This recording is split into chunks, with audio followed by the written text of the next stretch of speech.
તાજા સમાચાર તમારી ભાષામાં મેળવવા માટે ડાઉનલોડ કરો ગુજરાતી મિડ ડેની એપ। बीजेपी की तरफ से जो तरीक़ेकार अपनाया गया था कैंपेन का, वो बड़ा ही गलत था, वल्गर था, कम्युनलिज्म को प्रमोट कर रहा था।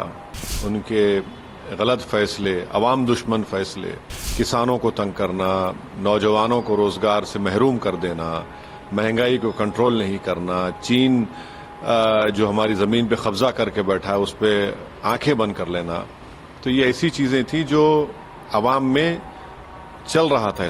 400 का नारा देने के बाद संविधान को खतरा। लंबी चौड़ी कैंपेनिंग हुई हैदराबाद में, पहली बार हैदराबाद में बहुत हाई वोल्टेज टाइप की कैंपेनिंग देखी गई, क्या कहना? नहीं, सब कोई हाई वोल्टेज कैंपेन नहीं था, कैंपेन था, नॉर्मल कैंपेन था, मगर बीजेपी की तरफ से जो तरीक़ेकार अपनाया गया था कैंपेन का, वो बड़ा ही गलत था, वल्गर था, कम्युनलिज्म को प्रमोट कर रहा था। और इसीलिए हैदराबाद की जनता ने एक तारीखी वर्डिक्ट बीजेपी के खिलाफ दिया है कि 3,37,000 की मेजॉरिटी से यहाँ पर बीजेपी को शिकस्त हुई। तो यही इनका कैंपेन, चाहे वो प्रधानमंत्री का कैंपेन रहा हो या यहाँ मुकामी बीजेपी का रहा हो, उसको हैदराबाद की आवाम ने रिजेक्ट किया। मैं शुरू से कह रहा था कि ये कैंपेन नहीं चलेगा, क्योंकि अब पॉलिटिकल डिफरेंसेस जरूर हैं और रहेंगे, मगर अगर आप शहर के अमन को बिगाड़ने के लिए और नफरत की दीवारों का इजाफा करेंगे तो आवाम उसको रिजेक्ट करी, और वही हुआ। सर, जो पूरे देश भर में अखिल भारतीय स्तर पर जो रिजल्ट आए, जो दिख रहा है, जो सियासी सूरत हाल बनी है, उस पर आपका क्या प्रतिक्रिया है? क्योंकि बीजेपी 400 पार की बात कर रही थी, लेकिन वो उन्हें हासिल नहीं हुआ। दूसरी तरफ कांग्रेस को एक ठीक ठाक बढ़त मिली है। नहीं, 10 साल से बीजेपी की सरकार है, और खासतौर से पिछले 5 साल में 2019 से 2024 तक जो बीजेपी की हुकूमत के नाकारकर्दगी, उनके गलत फैसले, अवाम दुश्मन फैसले, किसानों को तंग करना, नौजवानों को रोजगार से महरूम कर देना, महंगाई को कंट्रोल नहीं करना, चीन जो हमारी ज़मीन पे कब्जा करके बैठा है उस पर आंखें बंद कर लेना, तो ये ऐसी चीज़ें थी जो अवाम में चल रहा था इसके सिलसिला। और फिर 400 का नारा देने के बाद संविधान को खतरा, और ये बात अवाम में चले गई। खास तौर से जो लोग बाबा साहब अम्बेडकर से मोहब्बत करने वाले हैं, संविधान के ऊपर नाज करने वाले हैं, तो ये सब चीज़ें उनके लिए महंगी पड़ी हैं। और बहुत से लोग, मुझे लगता है कि जो ये समझ रहे थे बीजेपी नहीं हारेगी, अब आप देखेंगे कल से उनका और ग्राफ गिरेगा। सर, आप प्रेस कॉन्फ्रेंस में भी बार बार पूछा गया, आप क्रेडिट क्यों नहीं देते हैं इंडिया अलायंस को और कांग्रेस को इस सियासी सूरत हाल के लिए? मेरे ख्याल से जो माहौल था देश में, बीजेपी को इतनी भी सीटें नहीं आनी चाहिए थी। उनको हम लोग, अगर ये लोग सही काम करते तो 150 में सिमट देते हैं लोगों को। तो ये मेरा मानना है, क्योंकि इतना ज़बरदस्त माहौल था बीजेपी को हराने के लिए। मगर बहुत से लोग, चाहे बोलिए अब तो खैर अब पोस्टमार्टम कर रहे, ऐसा होगा, मगर ये बेहतरीन मौका था। आप ये कहना चाहते हैं कि इंडिया अलायंस ने ठीक से घेरा नहीं? अगर आपकी राय लिए होते या आपको नहीं, सवाल मेरी राय का नहीं है। सवाल मुझे साथ लेते या नहीं लेते, मुझे से कोई फर्क नहीं पड़ता, मगर एक बना माहौल था, बीजेपी को सरकार नहीं बनाने से वो रोक सकते थे, और जनता भी चाह रही थी, तो शायद उसमें हम लोग नाकाम साबित हुए। मगर अब हमको तो ब्लेम नहीं कर सकते आप। एक बात साबित हो गई कि इस देश में कभी मुस्लिम वोट बैंक नहीं था, न कभी रहेगा। आपका सबसे पसंदीदा सूबा है उत्तर प्रदेश, आप बार बार जाते हैं उत्तर प्रदेश। गए उत्तर प्रदेश में भी काफी चौंकाने वाला रिजल्ट आया, जहां कहा जाता था कि योगी और मोदी की जोड़ी, और डेवलपमेंट भी हुआ है वहाँ ठीक ठाक, लेकिन इस तरह के रिजल्ट की उम्मीद बीजेपी भी नहीं की थी, खासतौर से उत्तर प्रदेश से, क्योंकि उत्तर प्रदेश को बोला जाता है कि दिल्ली का रास्ता उत्तर प्रदेश से होके जाता है। नहीं, इसीलिए तो मैं कह रहा हूं कि एक बेहतरीन मौका पूरे देश में था बीजेपी को मुकम्मल हराने का, चाहे उत्तर प्रदेश हो, बिहार हो, या देश के बड़ी बड़ी प्रदेश हो। तो उत्तर प्रदेश में जाहिर है अब लोग ये समझ रहे थे कि इनविजिबल है, इनविजिबल को होता नहीं है। जब इंदिरा गांधी को लोग हरा सकते हैं, जब बड़े बड़े नेताओं को हरा सकते हैं, तो ये लोग क्या हैं।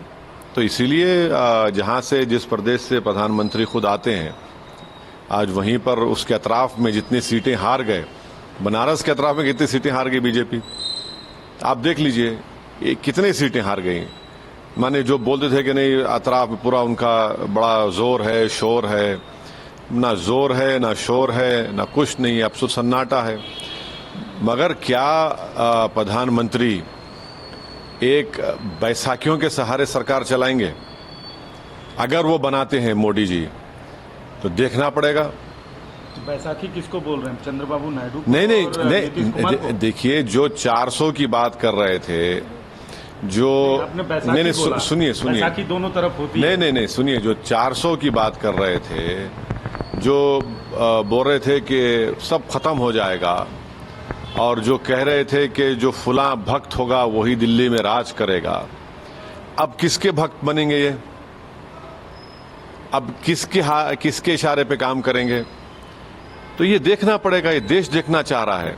जो बुलंदबांग दावे करते थे आज वही उनके लिए गले का सांप बन गया है। आपने अभी एक स्टेटमेंट दे दिया कि बैसाखी के सहारे चलाएंगे। बैसाखी कौन? बहुत है, बहुत होंगे, आप देखते जाइए। कल के बाद बहुत सी चीजें, अभी तो पूरा मुकम्मल रिजल्ट तो नहीं आया ना। हमको लगता है कि बीजेपी 272 का मार्क नहीं टच करेगी, लगता है। जब हो सकता है कि मैं गलत भी हो जाऊं, मगर जब काउंटिंग हो रही है, बड़े बड़े उनके नेता हार रहे हैं। आप मुजफ्फरनगर से हार गए संगीत सोम में मंत्री रहे उनके, जो कहते थे कि कुछ नहीं होगा, वो हार गए हैं। तो देखिए सर, आपके तेलंगाना के बाजू में आंध्र प्रदेश है, वहाँ से भी बहुत चौंकाने वाला रिजल्ट आया। सत्ताधारी पार्टी बहुत कम में सिमट कर रह गई है। क्लीन स्वीप मिला है टीडीपी, चंद्रबाबू नायडू की पार्टी टीडीपी को। हाँ, ये जनता का, आवाम का फैसला है, इसकी इज्जत करनी चाहिए। और हमारी नेक तमन्नाएं हैं नई हुकूमत की आंध्रा में जो बनेगी, और वो जो वादे किए वो पूरे करेंगे हम आंध्रा की आवाम से।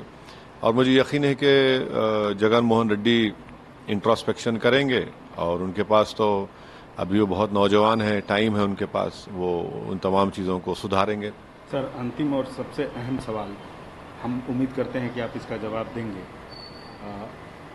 जो इंडिया अलायंस का इंडिया अलायंस जिनके खिलाफ थी, एनडीए के खिलाफ थी, खासतौर से बीजेपी के खिलाफ थी, नरेंद्र मोदी के पॉलिसीज़ के खिलाफ थी, आप भी कमोवेश आप भी विरोध में थे। अगर इंडिया अलायंस की तरफ से आपको न्योता मिलता है तो आप जाएंगे?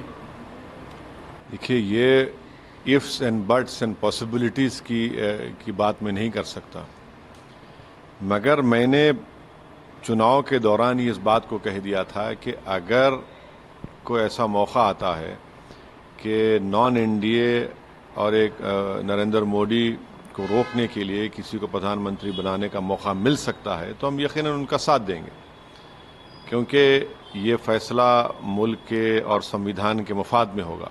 अब ये आएगा नहीं आएगा नहीं मालूम, मगर अगर आप हमारा रिकॉर्ड देखेंगे 10 साल से 2014 से 2024 तक, शायद मैं वाहिद एमपी और पार्टी हम हैं जो नरेंद्र मोदी की पार्लियामेंट में हर बिल की मुखालिफत की। तो अब ये मैं तो उसका हिस्सा नहीं हूँ, ना मेरी कोई दुनिया ख़त्म होने वाली है अगर मुझे मौका मिलता है, नहीं। मगर लेकिन इनडायरेक्टली आप कह रहे हैं कि आप नहीं कोई अभी आपने बोला कोई इनडायरेक्टली डायरेक्टली नहीं कह रहे हैं। हम ये कह रहे हैं कि हमने डायरेक्टली पिछले 10 साल में बीजेपी का अपोज किया है पार्लियामेंट में, चाहे CAA का कानून हो, UAPA का अमेंडमेंट हो, ट्रिपल तलाक का बिल हो, राइट टू इंफॉर्मेशन का अमेंडमेंट हो, कई जगह पर हमने अपोज किया है उसको। तो इन लोगों को रोकने के लिए कोई सरकार अभी सपोर्ट नहीं, अभी क्या होगा, क्या नतीजा आएगा, अभी तो काउंटिंग चल रही है, देखेंगे जब। मगर हम नहीं चाहेंगे कि, हमने पब्लिकली इस बात को कहा है कि हम नहीं चाहेंगे कि तीसरी मर्तबा इस देश के प्रधानमंत्री नरेंद्र मोदी बने, क्योंकि वो 10 साल में बिल्कुल नाकाम साबित हुए हैं। और किसी हद तक आप देख भी रहे हैं कि जो 400 पार की बात कर रहे थे, आज तो सिमट के रह गए वो। तो मतलब चेहरा कोई भी होगा, नहीं भले- ना ऐसा ये देखिए नहीं देखिए सब मतलब आप नहीं चाहेंगे तो किसी और को तो अरे सपोर्ट करेंगे ना। देखिए, चेहरा होगा नहीं होगा, उसकी जरूरत पड़ेगी नहीं पड़ेगी, ये तो पूरा काउंटिंग के बाद पता चलेगा ना। अभी कैसे बताएंगे? कोई भी ना आप बोल सकते ना मैं बोल सकता हूँ उस बात। एक चीज और, एमआईएम पिछले लोकसभा चुनाव में 2 सीटें हासिल की थी। इस बार आपको शिकस्त मिली है, 2 सीटें, औरंगाबाद की सीट आप हार गए हैं, उस पर क्या कहना है? नहीं, अफसोस की बात है कि मैं अपने एक बाजू से महरूम हुआ हूँ। इम्तियाज़ जलील को कामयाबी नहीं मिली। औरंगाबाद की आवाम का फैसला है और मेरा मानना है कि इम्तियाज़ जलील ने औरंगाबाद के लिए बड़ी मेहनत की, बड़े अखलास के साथ, और पार्लियामेंट में उनकी कमी यकीनन मुझे महसूस होगी, आवाम को महसूस होगी, क्योंकि औरंगाबाद की नुमाइंदगी वो कर रहे थे, रिप्रेजेंटेशन कर रहे थे। तो और मुझे यकीन है कि और इम्तियाज़ जलील जो आज उनको कामयाबी नहीं मिली, वो उससे नाउम्मीद नहीं होंगे, बल्कि और पुरुम्मीद होकर आने वाले विधानसभा के चुनाव में वो पार्टी को मजबूत करने का काम करेंगे। और हम भी उनके साथ हैं। सीमांचल में हमको किशनगंज में कामयाबी नहीं मिली, मगर हमारी लड़ाई जारी रहेगी। સબસ્ક્રાઇબ કરો Gujarati mid day. Bell icon પર ક્લિક કરીને મેળવો તમામ વિડીયોના ડાયરેક્ટ નોટિફિકેશન.